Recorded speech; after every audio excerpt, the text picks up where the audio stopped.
ओम शांति।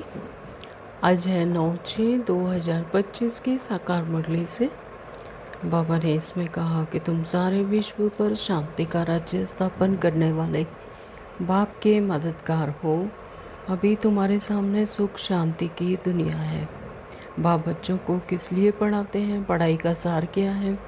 बाप अपने बच्चों को स्वर्ग का प्रिंस, विश्व का मालिक बनाने के लिए पढ़ाते हैं। बाप कहते हैं बच्चे, पढ़ाई का सार है दुनिया की सब बातों को छोड़ दो। ऐसे कभी नहीं समझो हमारे पास करोड़ हैं, लाख हैं, कुछ भी हाथ में नहीं आएगा। बाप अपने बच्चों को स्वर्ग का प्रिंस, विश्व का मालिक बनाने के लिए पढ़ाते हैं। बाप कहते हैं बच्चे, पढ़ाई का सार है दुनिया की सब बातों को छोड़ दो।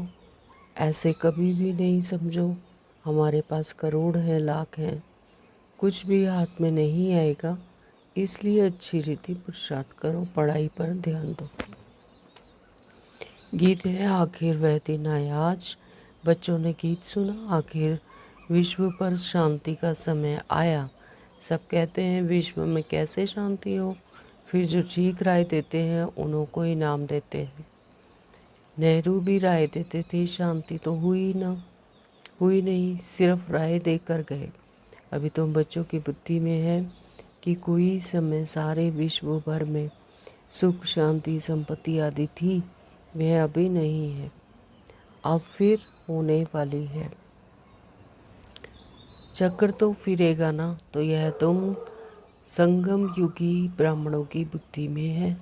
तुम जानते हो भारत फिर सोने का बनना है। भारत को ही गोल्डन स्पैरो यानी सोने की चिड़िया कहा जाता है। बाबा ने आगे कहा कि तुम देवता थे, देवताओं के कितने ढेर के ढेर मंदिर बन रहे हैं। बच्चे जानते हैं यह मंदिर आदि बनाकर क्या करेंगे, बाकी दिन कितने हैं। तुम बच्चे नॉलेज की अथॉरिटी हो। कहा भी जाता है परम पिता परमात्मा सर्वशक्तिमान अलमाइटी अथॉरिटी है। तुम ज्ञान की अथॉरिटी हो। तुम ज्ञान की अथॉरिटी हो तो ज्ञान ही सुनाते हो। सतयुग में भक्ति होती ही नहीं।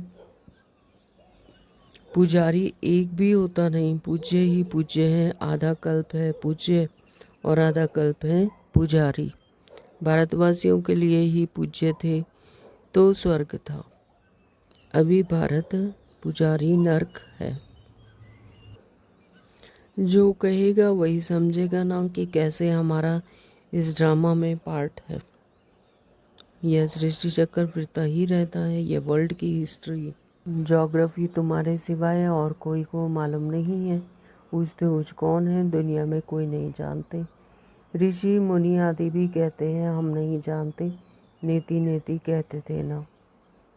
इतनी बड़ी दुनिया है, इनको क्या बैड ट्रीट करेंगे। बाप कहते हैं मैं कोई रीड थॉटर नहीं हूँ। बाप तो खुद कहते हैं मैं ड्रामा के धुन अनुसार आता हूँ, तो मैं पावन बनाने ड्रामा में मेरा जो पार्ट है वही बजाने आता हूँ। बाकी मैं कोई थॉट रीडर नहीं करता हूँ, थॉट रीड नहीं करता हूँ। बतलाता हूँ मेरा क्या पार्ट है और तुम क्या पार्ट बजा रहे हो। दुनिया में कोई थोड़े ही जानते हैं, तुमको बाप सिखला रहे हैं। फिर जब यह चक्र पूरा करेंगे तब फिर बाबा आएंगे। उस समय जो सीन चली वह फिर कल्प बाद चलेगी। एक सेकंड ना मिले दूसरे से यह नाटक फिरता रहता है। बच्चों की बुद्धि में कितनी खुशी होनी चाहिए। बड़ा इम्तिहान पास करने वालों की बुद्धि में जास्ती खुशी रहती है। तुम कितनी ऊंच पढ़ाई पढ़ते हो तो कितनी कपारी खुशी होनी चाहिए। बच्चे कहते हैं बाबा तूफान बहुत आते हैं, आप भूल जाते हैं। बाबा कहते हैं तुमको किसी को भूल जाते हो। बाप जो तुमको डबल सिरताज विश्व का मालिक बनाते हैं उनको तुम कैसे भूलते हो। दूसरे किसी को नहीं भूलते हो। आपस में यही बातें करते रहो, देखें कौन बाबा को जास्ती याद करते हैं। फिर बताना चाहिए कितना समय हमने याद किया, बाकी समय हमारी बुद्धि कहाँ गई। इसको कहा जाता है 1 2 में उन्नति को पाना। नोट करो कितना समय बाप को याद किया। चक्र को तो तुम जानते हो, रात दिन तुमको यह अब यही बुद्धि में है कि हम अभी घर जाते हैं। पुरुषार्थ करते हो, कलयुगी मनुष्यों को जरा भी पता नहीं है।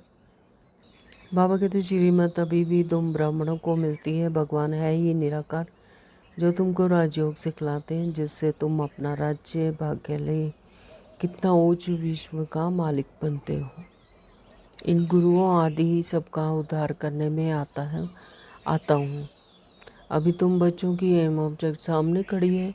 हम यह बनते हैं, यह ही नर से नारायण बनने की सत्य कथा है।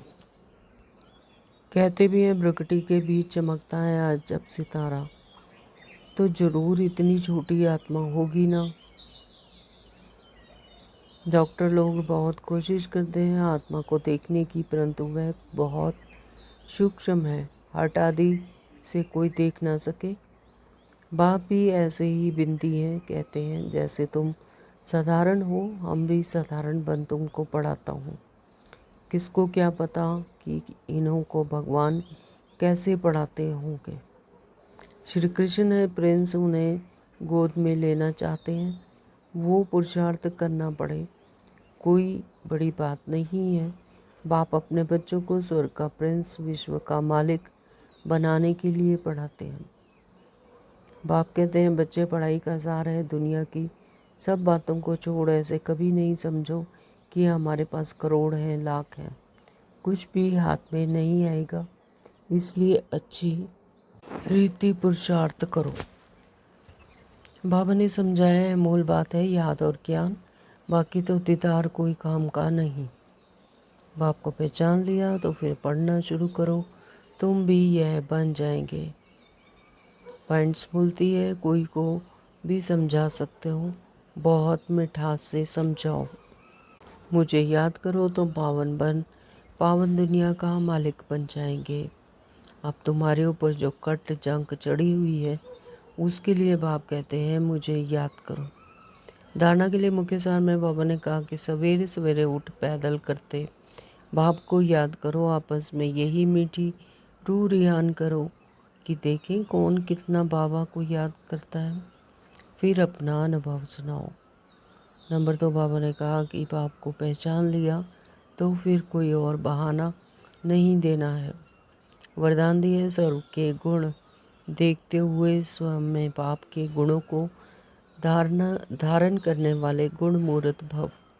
स्लोगन दिया है साक्षीपन की स्थिति की यथार्थ निर्णय का तख्त है। ओम शांति।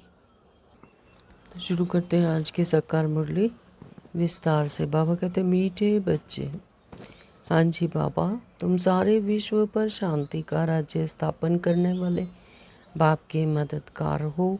अभी तुम्हारे सामने सुख शांति की दुनिया है।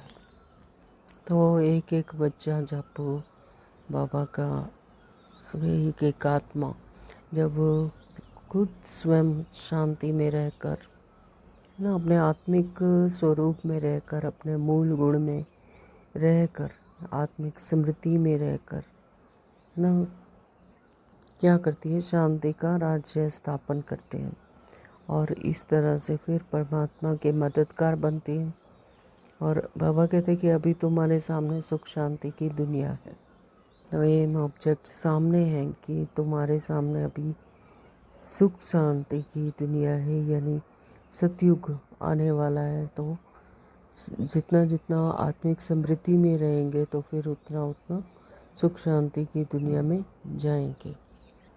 प्रश्न है कि बाप बच्चों को किस लिए पढ़ाते हैं, पढ़ाने का सार क्या है। उत्तर दिया है बाप अपने बच्चों को स्वर्ग का प्रिंस है ना, विश्व का मालिक बनाने के लिए पढ़ाते हैं। तो इस रूहानी पढ़ाई से आत्मा जब अपने आत्मिक समृद्धि में रहकर अपने हायर स्टेज पर पहुंचती है, सतो प्रधानता पे पहुंचती है, तो फिर क्या बनते हैं, तो स्वर्ग के प्रिंस प्रिंसेस बनते हैं, विश्व के मालिक बनते हैं, उस सुख की दुनिया के मालिक बनते हैं, विश्व के मालिक बनते हैं। तो बाप कहते हैं बच्चे पढ़ाई का सार है दुनिया की सब बातों को छोड़ दो। ऐसे कभी भी नहीं समझो कि हमारे पास करोड़ हैं, लाख हैं, कुछ भी हाथ में नहीं आएगा। इसलिए अच्छी रीति पुरुषार्थ करो और पढ़ाई पर ध्यान दो। तो कई बच्चे जैसे समझते हैं कि यहाँ पर भी हम तो स्वर्ग में ही हैं, किसी के पास बहुत साहूकार हैं, बहुत लाखों करोड़ों रुपए हैं, तो वो सोचते हैं कि यहीं पर हमारा स्वर्ग है ना। तो लेकिन ये अल्पकाल का है। चाहे लाखों करोड़ों हर तरह की सुख सुविधाएं हैं, लेकिन फिर भी इस तमो प्रधान दुनिया में विकारों का राज्य है और ये सब अल्पकाल का है। दुनिया को तो विनाश को पाना ही है। तो बाबा ने कहा कुछ भी हाथ नहीं आएगा ना, तो चाहे करोड़ हो, चाहे कितना भी सुख सुविधाएं हैं, लेकिन ये सब क्या है, विनाशी है, विनाश होने वाला। तो बाबा कहते कि इसलिए अच्छी रीति पुरुषार्थ करो और पढ़ाई पर ध्यान दो। तो बाबा जो वो हमें रोज़ मुरली के द्वारा जो पुरुषार्थ करवा रहे हैं, श्रीमत दे रहे हैं, तो बाबा कहते हैं उसे अच्छी रीति पुरुषार्थ करो, उसे अच्छी रीति धारण करो और पढ़ाई पर ध्यान दो। गीत है आखिर वह दिन आया आज। ओम शांति, ओम शांति। बाबा बच्चों ने गीत सुना कि आखिर विश्व पर शांति का समय आया। तो 63 जन्म लेते लेते अब ये 84वां जन्म है और इसमें परमात्मा पिता हमें शांति का ज्ञान देने, अपने साथ शांति स्वरूप का ज्ञान देने, अपना परिचय देने और हमारा स्वयं का परिचय देने के लिए अब आए। तो सब कहते हैं विश्व में कैसे शांति हो, फिर जो ठीक राय देते हैं उन्हों को इनाम देते हैं। नेहरू भी राय देते थे, शांति तो हुई ना, सिर्फ राय दे कर गए। अभी तुम बच्चों की बुद्धि में है कि कोई समय सारे विश्व भर में सुख, शांति, संपत्ति आदि थी, वह अभी नहीं है, अब फिर होने वाली है। तो यह तो स्मृति में है कि सुख विश्व भर में सुख, शांति, संपत्ति आदि थी सतो प्रधानता में, लेकिन अब नहीं है और लेकिन अब फिर होने वाली है। तो यह चक्कर फिरता रहता है। तो चक्कर तो फिरेगा ना। तो यह तुम संगम युगी ब्राह्मणों की बुद्धि में है ना। तो संगम युग पर जब परमात्मा हमें ज्ञान आकर देते हैं, तब ये बुद्धि में आता है, तब यह समझ आती है कि इस तरह से चक्कर फिरता है। तुम जानते हो भारत फिर सोने का बनना है। भारत को ही गोल्डन स्पैरो, सोने की चिड़िया कहा जाता है। बल हिम्मत तो करते हैं, परंतु सिर्फ कहने मात्र। तुम तो अभी प्रैक्टिकल में पुरुषार्थ कर रहे हो। जानते हो बाकी थोड़े रोज हैं, अब सब नर्क के दुख की बातें भूल जाती हैं। तुम्हारी बुद्धि में अब सुख की दुनिया सामने खड़ी है। जैसे आगे विलायत में आते थे तो समझते थे अभी बाकी थोड़ा समय है पहुंचने में, क्योंकि आगे विलायत में आने में बहुत टाइम लगता था। अभी तो एरोप्लेन में जल्दी पहुंच जाते हैं। अभी तुम बच्चों की बुद्धि में है कि अब हमारे सुख के दिन आने हैं, जिसके लिए पुरुषार्थ कर रहे हैं। तो अभी सतो प्रधान बनने के लिए जितना जितना आत्मा पुरुषार्थ कर रही है, तो फिर उन्हें यह भी बुद्धि में है कि अब हमारे सुख के दिन आने हैं।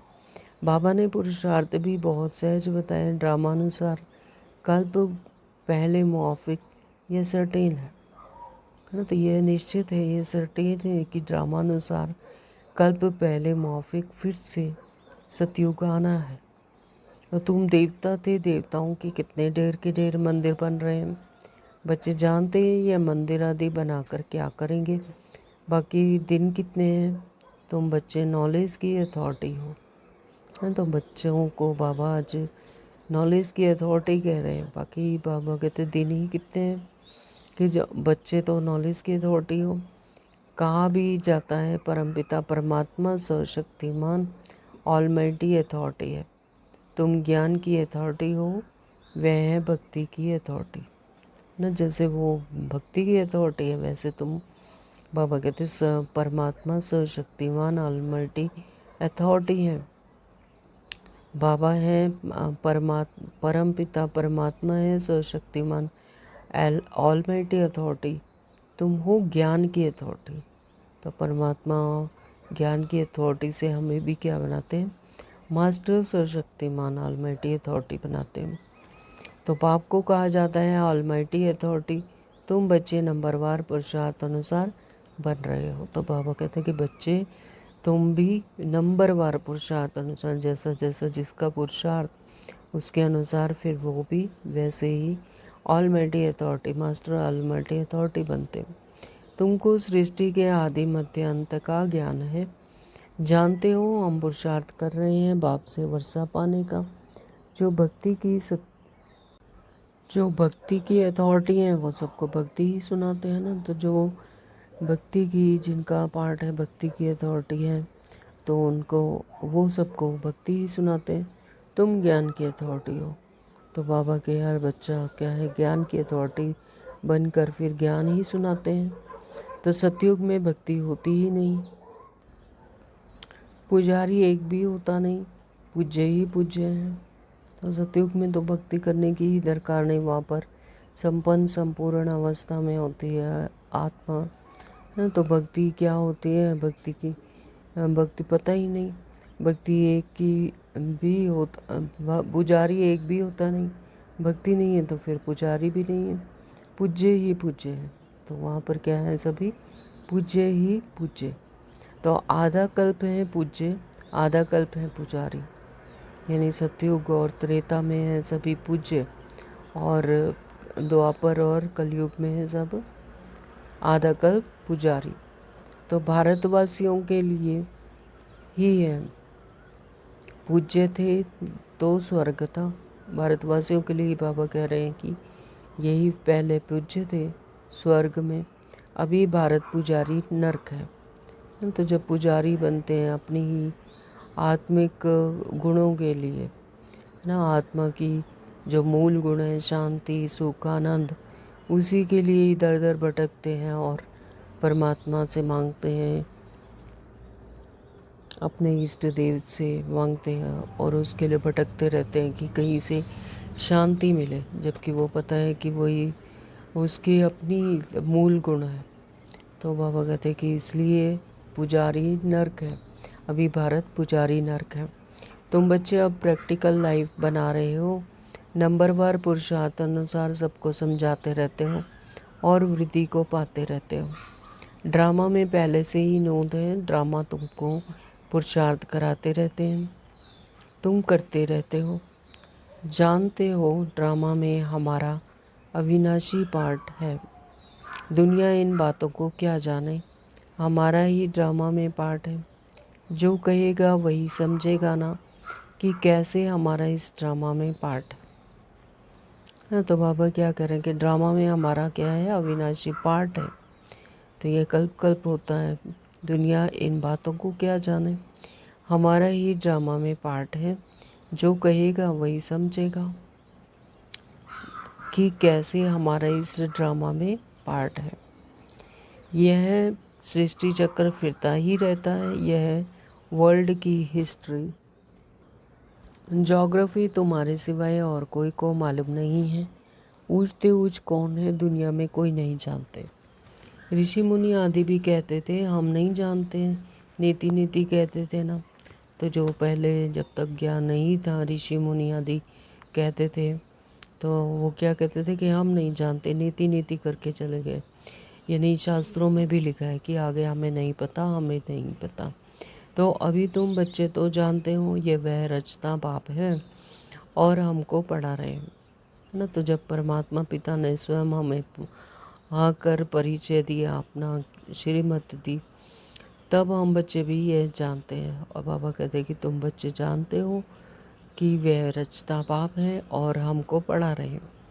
तो यह भी बाबा ने बार बार समझाया है कि यहाँ जब बैठते हो तो देही अभिमानी होकर बैठो, है ना। तो यहाँ पर जब बैठते हो यानी ज्ञान जब सुनते हैं तो देही अभिमानी होकर यानी आत्मिक समृद्धि में रहकर बैठो, आत्मिक समृद्धि में रहकर समझो। तो एक बाप ही राजयोग सिखाते हैं और वर्ल्ड की हिस्ट्री ज्योग्राफी समझाते हैं। बाप कहते हैं मैं कोई थॉट रीडर नहीं हूँ, इतनी बड़ी दुनिया है, इनको क्या बैड रीड करेंगे, है ना। तो ऐसा शास्त्रों में लिखा है, या भक्ति मार्ग में भी हम कहते हैं कि परमात्मा हर किसी का मन का जानते हैं। लेकिन बाबा कहते हैं कि मैं कोई थॉट रीडर नहीं हूँ। इतनी सारे आत्माएं, क्या उनके एक एक की आत्मा को थॉट रीडर, थॉट का रीड करूँगा? तो बाबा कहते इतनी बड़ी दुनिया, उनको क्या मैं बैठ रीड करूँगा? करेंगे। बाप तो खुद कहते हैं, मैं ड्रामा में नूंद अनुसार आता हूँ तुम्हें पावन बनाने। ड्रामा में मेरा जो पार्ट है वही बजाने आता हूँ, बाकी मैं कोई थॉट रीड नहीं करता हूँ। बतलाता हूँ मेरा क्या पार्ट है और तुम क्या पार्ट बजा रहे हो। तुम यह नॉलेज सीख कर फिर दूसरों को सिखला रहे हो। मेरा पार्ट ये है पतितों को पावन बनाना ना। तो बाबा परमात्मा का भी पार्ट है, तो ड्रामा अनुसार वो भी ड्रामा में जब उनका पार्ट होता है तब वो इस दुनिया में सृष्टि पर आते हैं और बच्चों को अपने बाकी सभी आत्माओं को ज्ञान देते हैं जो कि भूल चुकी हैं अपने सत्य स्वरूप को कि वो क्या है। तो ये उनका भी एक पार्ट है। पापा कहते हैं कि मैं बतलाता हूँ और ये मेरा पार्ट है, और तुम क्या पार्ट बजा रहे हो ये भी बताता हूँ। तो तुम यह नॉलेज सीख कर फिर दूसरों को सिखला रहे हो। मेरा पार्ट ही है पतितों को पावन बनाना। तो परमात्मा क्या करते हैं? पतितों को पावन बनाते हैं। ये परमात्मा का ऑक्यूपेशन है। यह भी तुम बच्चे जानते हो, तुम तिथि तारीख आदि सब जानते हो। दुनिया में कोई थोड़े ही जानते हैं, तुमको बाप सिखला रहे हैं। फिर जब यह चक्र पूरा करेंगे तब फिर बाबा आएंगे। उस समय जो सीन चली वह फिर कल्प बाद चलेगी। एक सेकंड ना मिले दूसरे से। हाँ, तो कल्प कल्प ये चलता है सारा सृष्टि चक्र, और एक सेकंड जो बीत गया तो फिर वो अगले 5000 वर्ष बाद होगा। तो एक सेकंड ना मिले दूसरे से, एक एक सेकंड भी अलग है। तो यह ड्रामा फिरता रहता है। तुम बच्चों को बेहद के नाटक का पता है, फिर भी तुम घड़ी घड़ी भूल जाते हो। बाबा कहते हैं तुम सिर्फ याद करो, हमारा बाबा बाबा है, वही टीचर है, गुरु है। तुम्हारी बुद्धि उस तरफ चली जानी चाहिए। आत्मा खुश होती है बाप की महिमा सुनकर। सब कहते हैं हमारा बाबा बाबा है, टीचर है, वह सच्चा ही सच्चा है ना। तो बाबा कहते हैं कि आत्मा खुश होती है बाबा की महिमा सुनकर ना, अपने आत्मा को, अपने परमात्मा को पहचानती है। तो बाबा की जब बात सुनती है, बाबा की महिमा सुनती है, तो फिर सुनकर खुश होती है। तो सब कहते हैं हमारा बाबा बाबा है, टीचर है, वह सच्चा ही सच्चा है। तो पढ़ाई भी सच्ची और पूरी है। तो उन मनुष्यों की पढ़ाई अधूरी है। तो तुम बच्चों की बुद्धि में कितनी खुशी होनी चाहिए। बड़ा इम्तिहान पास करने वालों की बुद्धि में जास्ती खुशी रहती है। तो स्थूल दुनिया में भी जब कोई बड़ा इम्तिहान पास करता है तो उसकी बुद्धि में बहुत खुशी रहती है। तो तुम कितना ऊंच पढ़ते हो तो कितनी कपारी खुशी होनी चाहिए। तो हम तो 21 जन्मों के लिए, या ऐसा कहो कि आधा कल्प के लिए पढ़ाई कर रहे हैं ना, तो बादशाही के लिए पढ़ाई कर रहे हैं। तो बाबा कहते हैं फिर कितनी ऊंच पढ़ाई है, रूहानी पढ़ाई, तो कितनी कपारी खुशी होनी चाहिए, कितनी बहुत सारी खुशी होनी चाहिए। भगवान बाबा बेहद का बाप हमको पढ़ा रहे हैं, है ना। और सबसे बड़ी बात है कि परमात्मा पिता, इस सृष्टि का रचनाकार, जिन्हें हम 63 जन्मों से याद करते आए भक्ति काल में, तो वो हमें आकर पढ़ा रहे हैं।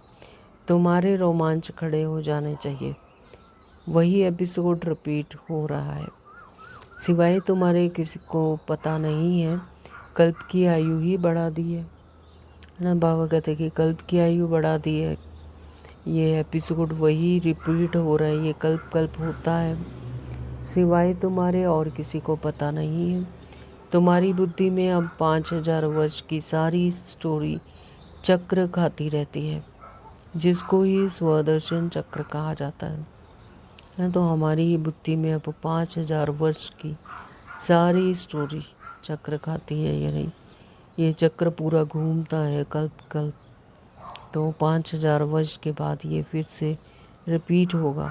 तो यह स्वदर्शन अपने ही आत्मा का पूरा दर्शन, कि कैसे हम सतयुग में आते हैं, फिर त्रेता, फिर द्वापर, फिर कलयुग, फिर संगम युग पर आकर फिर से अपने आत्मिक स्मृति में आकर सतो प्रधान बनते हैं। तो ये स्वदर्शन चक्र, जिसको स्वदर्शन चक्र कहा जाता है। बच्चे कहते हैं बाबा तूफान बहुत आते हैं, हम भूल जाते हैं। बाबा कहते हैं तुम किसको भूल जाते हो ना। तो ऐसे बच्चे कहते हैं कि बहुत तूफान आते हैं बाबा, इसलिए हम आपको भूल जाते हैं। तो बाबा कहते हैं किसको आते हैं तूफान? बाप जो तुमको डबल सिर ताज विश्व का मालिक बनाते हैं, तो तुम कैसे भूलते हो तुम्हारे किसको, दूसरे किसी को नहीं भूलते हो। स्त्री, बाल बच्चे, चाचा, मामा, मित्र, संबंधी आदि सब याद हैं, बाकी इस बात को तुम भूलते क्यों हो? तुम्हारी युद्ध इस युद्ध में है, तुम्हारी युद्ध इस याद में है, तुम्हारी युद्ध इस याद में, यानी मेहनत सारी याद में है। जितना हो सके याद करना है बच्चों को। अपनी उन्नति के लिए सवेरे सवेरे उठ बाप की याद में सैर करनी है। तुम छतों पर या बाहर ठंडी हवा में चले जाओ, यहाँ ही आकर बैठना कोई ज़रूरी नहीं है ना। तो बाबा कहते हैं कि कोई पर्टिकुलर जगह पर आकर नहीं बैठने की कोई ज़रूरत नहीं है। कहीं छतों पर चले जाओ, बाहर ठंडी हवा में चले जाओ, तो बाहर भी जा सकते हो। सवेरे के टाइम कोई डर आदि की कोई बात नहीं रहती है। बाहर में जाकर पैदल करो, आपस में यही बातें करते रहो।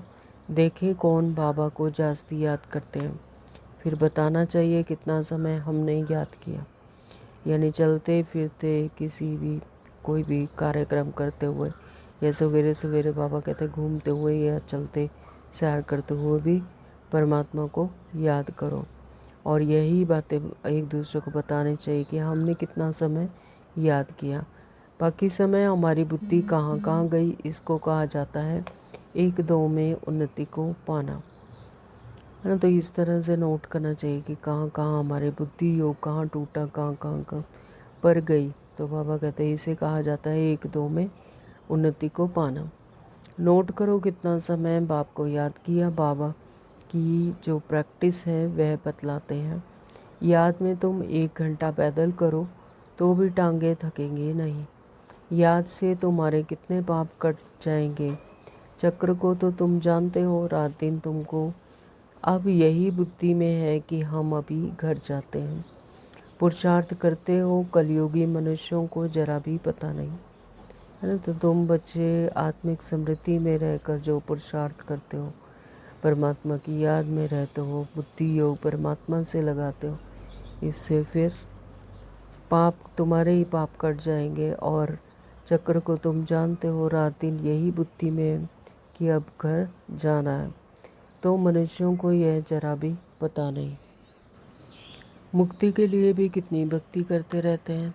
अनेक मतें हैं, तुम ब्राह्मणों की है ही एक मत जो ब्राह्मण बनते हैं, उन सब की है श्रीमत। तुम बाप की श्रीमत से देवता बनते हो, देवताओं की कोई श्रीमत नहीं है। तो देवताओं को तो कोई श्रीमत की ज़रूरत ही नहीं, कोई दरकार ही नहीं। देवता तो अपने संपूर्ण संपन्न सब अवस्था में है, सतो प्रधानता में। तो बाबा कहते हैं कि उन्होंने कोई श्रीमत नहीं है। तो श्रीमत अभी भी तुम ब्राह्मणों को मिलती है। भगवान है ही निराकार, जो तुमको राजयोग सिखलाते हैं, जिससे तुम अपना राज्य भाग्य ले कितना ऊंच विश्व का मालिक बनते हो।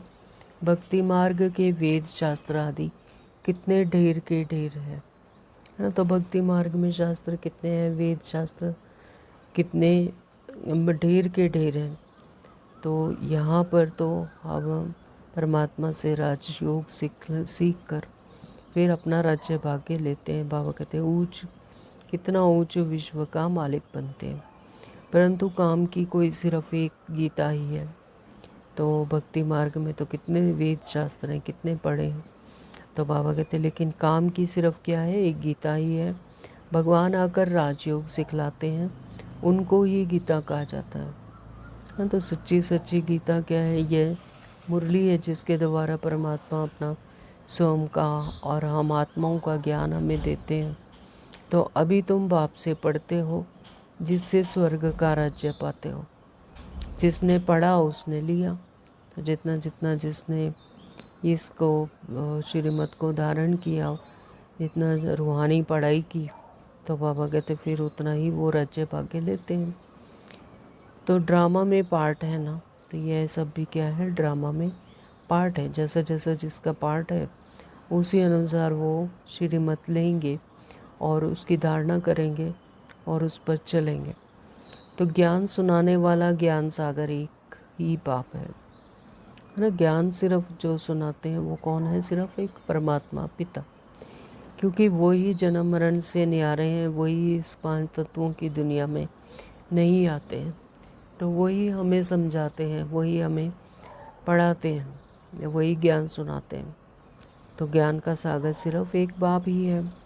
वह ड्रामा प्लान अनुसार कलयुग के अंत में सतयुग के आदि के संगम पर ही आते हैं ना। सत्य कलयुग के अंत में और सतयुग के आदि में, तो ये जो बीच का जो समय होता है, थोड़ा सा समय पूरे ये कल्प में, तो इस पर ही परमात्मा आकर हमें ये ज्ञान देते हैं, आत्मा को सतो प्रधान बनाते हैं, आत्मा के वास्तविक रूप में उसके सत्य रूप में टिकाते हैं।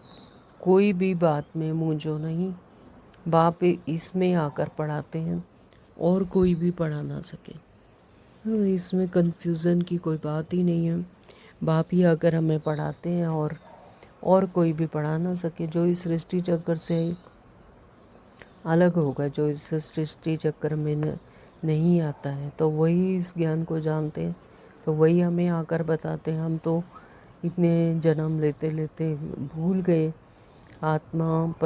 परमात्मा को और अपने आत्मिक सत्य स्वरूप को भूल गई। रोल कॉन्शियसनेस में और बॉडी कॉन्शियसनेस में आकर फंस गई है ना, अपने रोल को ही स्वयं समझने लगी। तो बाबा कहते हैं फिर और कोई पढ़ा ना सके। जो इस सृष्टि चक्कर से अलग है, अलग होकर साक्षी होकर देखकर, वही हमें पढ़ा सकते हैं। तो यह दादा भी आगे कोई से पढ़ा हुआ होता तो और भी बहुत उनसे पढ़े हुए होते। तो ब्रह्मा बाबा की बात बाबा कह रहे हैं कि अगर इन्होंने किसी से पढ़ा हुआ तो और भी इनसे पढ़े हुए होते। तो बाप तो कहते हैं इन गुरुओं आदि सबका उद्धार करने मैं आता हूँ। हाँ, तो जो इतने दुनिया में गुरु हैं या साधु संत हैं, बाबा कहते हैं इन सबको भी, इनका भी उद्धार करने मैं ही आता हूँ। अभी तुम बच्चों की एम ऑब्जेक्ट सामने खड़ी है, हम यह बनते हैं, यह है ही नर से नारायण बनने की सत्य कथा। इनकी फिर भक्ति मार्ग में महिमा चलती है, भक्ति मार्ग की रस्म चलती आती है। अभी यह रावण राज्य पूरा होना है, तुम अभी दशहरा आदि में थोड़े ही जाएंगे। तुम तो समझाएंगे यह क्या करते हैं, यह तो बेबीज़ का काम है। तो छोटे बच्चों को जिन्हें ज्ञान नहीं है, जिन्हें समझ नहीं है, बाबा कहते ये उनका काम है। तुम थोड़ी दशहरा आदि में थोड़ी जाएंगे। तो बड़े बड़े आदमी देखने जाते हैं, तो जो दशहरा देखने जाते हैं तो उनकी स्मृति में ऐसा होता है कि रावण था, रावण को जलाया, इस तरह से। लेकिन अब जो बच्चों की परमात्मा के जिनको ज्ञान है, जिनको परमात्मा की समझ है, अपने आत्मिक स्वरूप की समझ है, तो फिर वो ऐसा काम नहीं करेंगे, वो नहीं ऐसे जाएंगे अपना टाइम वेस्ट करने के लिए। तो ये तो किसका काम है? बेबीज़ का, यानी जिन्हें समझ नहीं है, तो वो ऐसा काम करेंगे। बाबा कहते हैं कि तुम दशहरा आदि नहीं देखने जाएंगे, तो तुम समझाएंगे यह क्या करते हैं, यह तो बेबीज़ का काम है। बड़े बड़े आदमी देखने जाते हैं रावण को कैसे जलाते हैं, यह है कौन? कोई बता ना सके, है ना। रावण क्या है? अपने ही अंदर का विकार है। तो यह कौन है? कोई बता ना सके। जिनको समझ नहीं है तो वो तो उसको देख देख कर ही खुश होते रहते हैं कि रावण को हमने जला दिया। लेकिन यह अपने अंदर की आत्मा का ही विकार है ना। तो बाबा कहते रावण राज्य है ना, दशहरे आदि में कितनी खुशी मनाते हैं, जिसने रावण को जलाते आते हैं दुख ही चला चला आता है। कुछ भी समझ नहीं है। अभी तुम समझते हो हम कितने बेसमझ थे, है ना। तो वाकई हम जब अब समझ आती है अपने आत्मिक स्वरूप की, तब हमें समझ आता है कि हम कितने बेसमझ थे। तो रावण बेसमझ बना देते हैं। अभी तुम कहते हो बाबा हम लक्ष्मी नारायण जरूर बनेंगे, हम कोई कम पुरुषार्थ थोड़ी ही करेंगे। तो यह एक ही स्कूल है, पढ़ाई बहुत सहज है। तो यहाँ पर पापा कह रहे हैं कि ये स्कूल यानी रूहानी स्कूल एक ही है, जहाँ पर परमात्मा शिव हमें आकर पढ़ाते हैं। तो और पढ़ाई कितनी बहुत सहज है। सो हमको आत्मा समझ ना, दे दे के संबंधों को भूल परमात्मा को याद करो। तो बूढ़ी बूढ़ी माताएं और कुछ याद कर सकती तो सिर्फ बाप को याद करें। बाबा कहते कि अगर जो बूढ़ी बूढ़ी माताएं हैं इस शरीर के आधार पर, आत्मा तो एक ही तरह की है, लेकिन अगर यह शरीर बुजुर्ग हो चुका है, तो बाबा कहते हैं अगर कुछ याद नहीं कर सकती तो सिर्फ बाप को याद करें ना। सिर्फ एक ही काम करें कि एक परमात्मा को याद रखें। मुख से हे राम तो कहते हैं ना, बाबा यह बहुत सहज बताते हैं। तो महात्मा हो परमात्मा बाप को याद करो तो तुम्हारा बेड़ा पार हो जाएगा। कहाँ चले जाएंगे, शांति धाम, सुख धाम, और यह सब भूल जाओ। जो कुछ सुना है पढ़ा है वह सब भूल कर अपने को आत्मा समझ बाप को याद करो तो बाप से वर्षा जरूर मिलेगा। यानी इस दुनिया में आते हुए आत्मा कितने विस्तार में आ गई है ना, क्या क्या ज्ञान लिया और क्या क्या समझ, और किस तरह से आत्मा अपने बॉडी कॉन्शियसनेस में फंसी पड़ी हुई है। तो बाबा कहते हैं इन सब को भूल कर सो हमको आत्मा समझो, अपने सार स्वरूप में आ जाओ, विस्तार से सार में आ जाओ और बाप को याद करो तो बाप से वर्षा जरूर मिलेगा। बाप की याद से ही पाप कट जाते हैं। कितना सहज है। कहते भी हैं प्रकृति के बीच चमकता है सितारा ना। तो आत्मा की जो अभी इस बॉडी में जो स्थिति है, जो वो है प्रकृति के बीच में चमकता है सितारा। तो एक point of little twinkling star है ना, एक छोटे चमकते हुए सितारे की तरह। तो ज़रूर इतनी छोटी आत्मा होगी ना।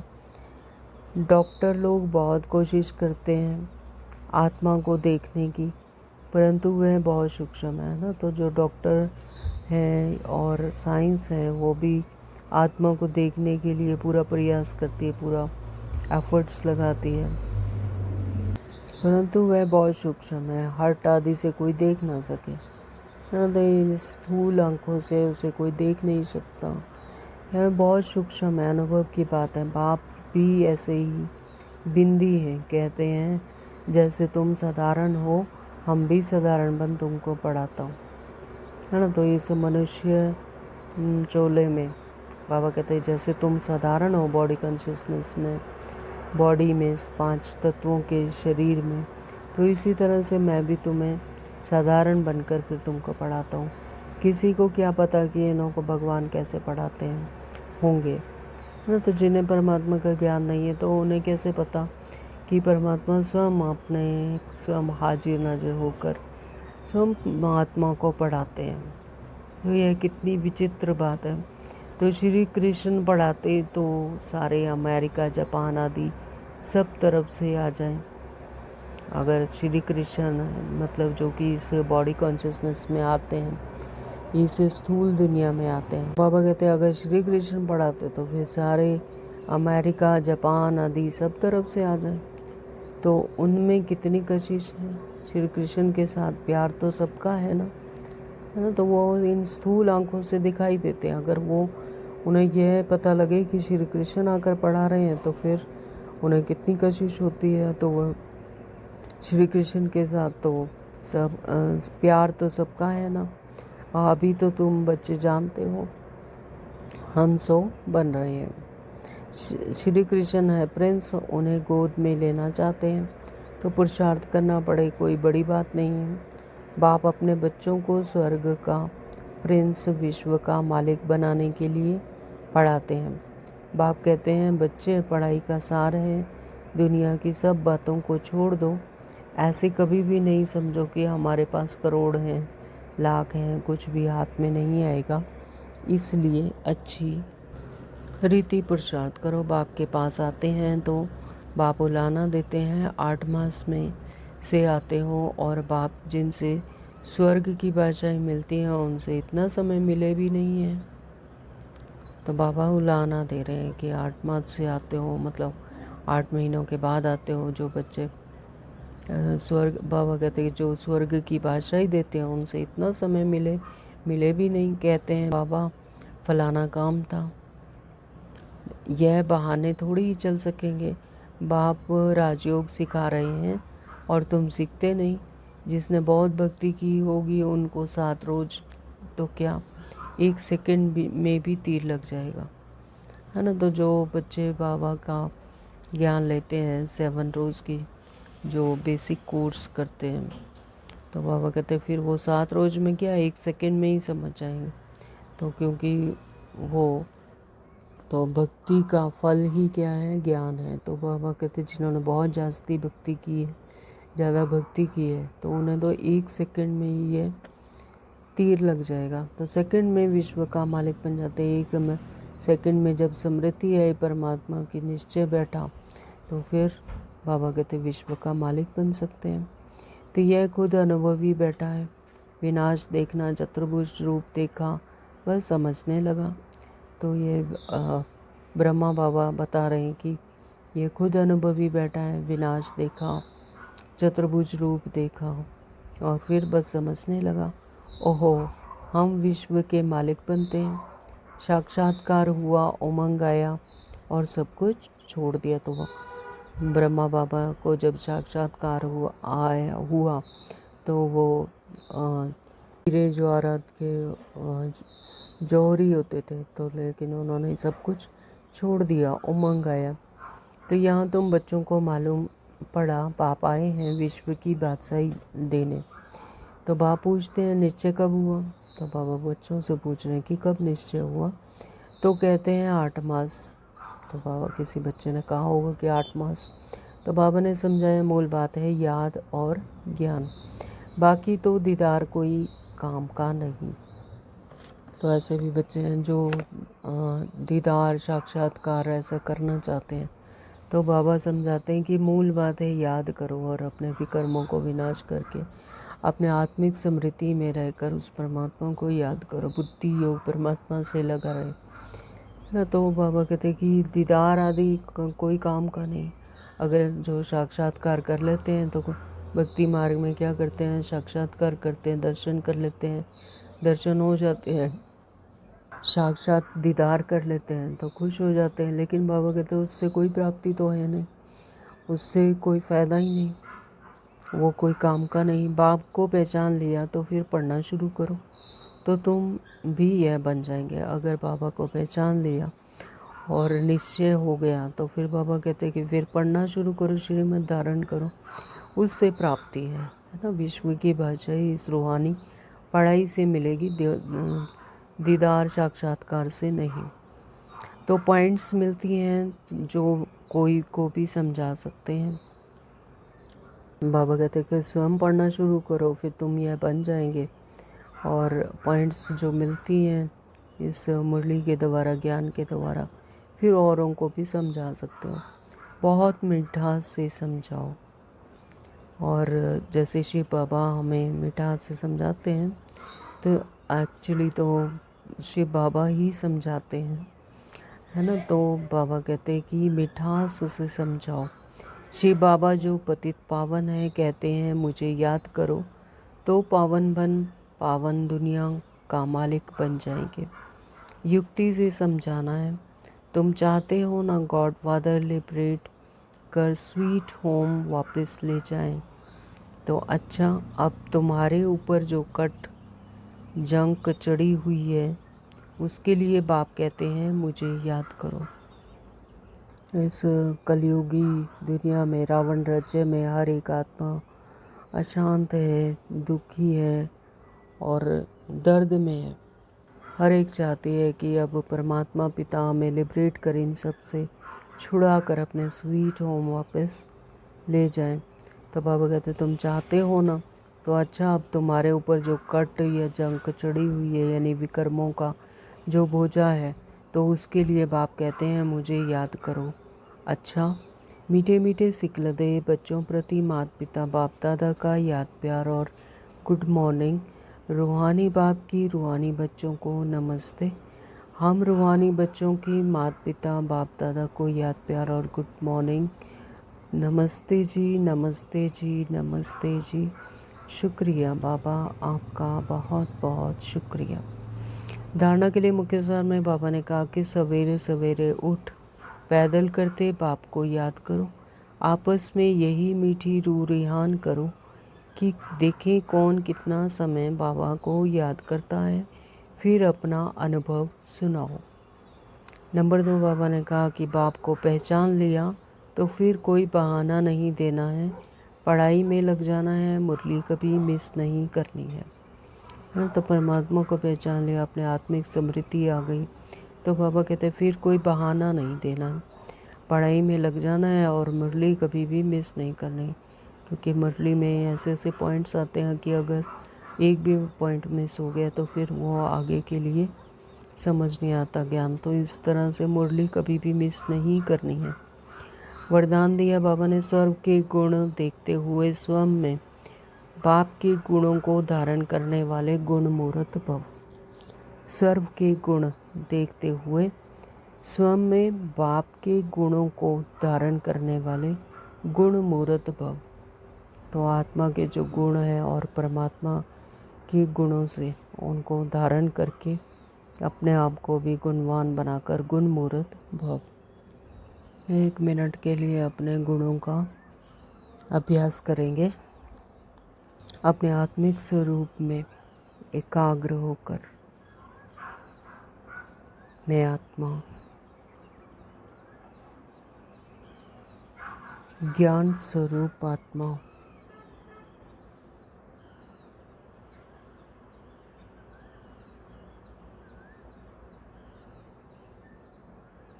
परमात्मा के सानिध्य में ज्ञान को यथार्थ रीति धारण करने वाली ज्ञान स्वरूप ज्ञान मूर्त आत्मा।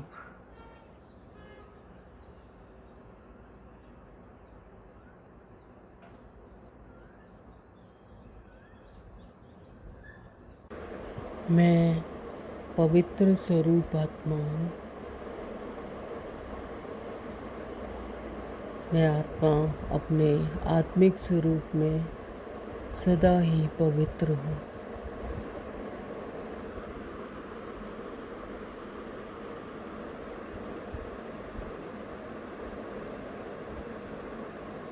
मैं शांत स्वरूप आत्मा हूँ। शांति मेरा मूल गुण है। आत्मिक समृद्धि में मैं सदा ही शांत हूँ।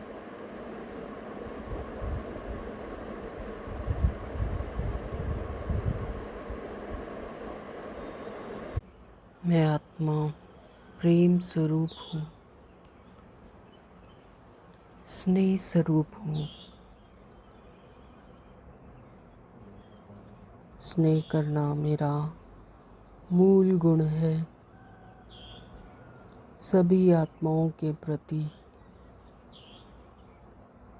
मैं आत्मा सदा स्नेह स्वरूप हूँ।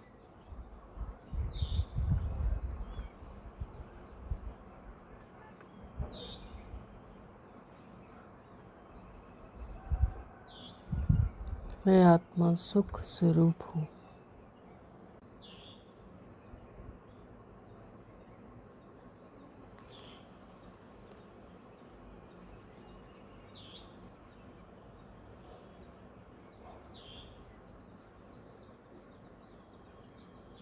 अपने आत्मिक स्वरूप में मैं सदा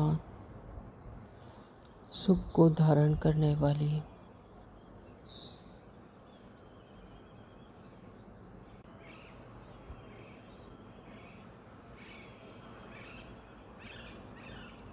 मैं आनंद स्वरूप हूँ।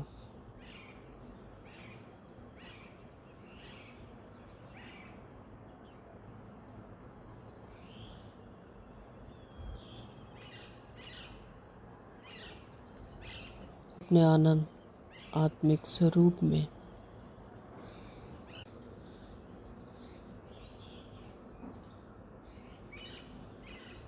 अपने आत्मिक समृद्धि में सदा आनंद का अनुभव करती हूँ।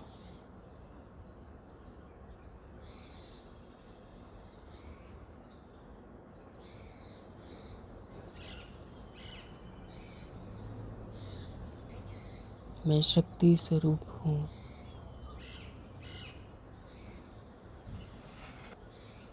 आत्मिक स्वरूप में परमात्मा की हर एक शक्ति का स्वयं में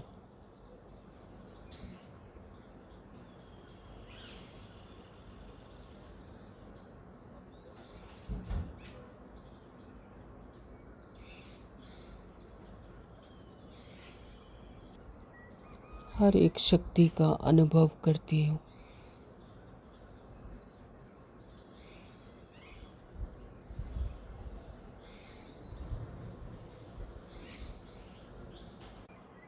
इस तरह से सर्व के गुण देखते हुए स्वयं में बाप के गुणों को धारण करने वाली मैं गुण मूर्त आत्मा हूँ। ओम शांति। संगम युग पर जो बच्चे गुणों की माला धारण करते हैं वही विजय माला में आते हैं। इसलिए होली हंस बन सर्व के गुणों को देखो और एक बाप के गुणों को स्वयं में धारण करो। यह गुणमाला सभी के गले में पड़ी हुई हो। जो जितने बाप के गुण स्वयं में धारण करते हैं उनके गले में उतनी बड़ी माला पड़ती है। गुणमाला को सिमरन करने से स्वयं भी गुण मूर्त बन जाते हैं। इसी की यादगार में देवताओं और शक्तियों के गले में माला दिखाते हैं। स्लोगन दिया बाबा ने, साक्षीपन की स्थिति ही यथार्थ निर्णय का तख्त है। स्थूल में भी जब हम किसी भी परिस्थिति को अलग होकर देखते हैं तो उसमें तो यथार्थ रीति जान सकते हैं कि क्या राइट है क्या रॉन्ग है, और उसका भी फिर निर्णय उसी के आधार पर एग्जैक्ट यथार्थ ले सकते हैं।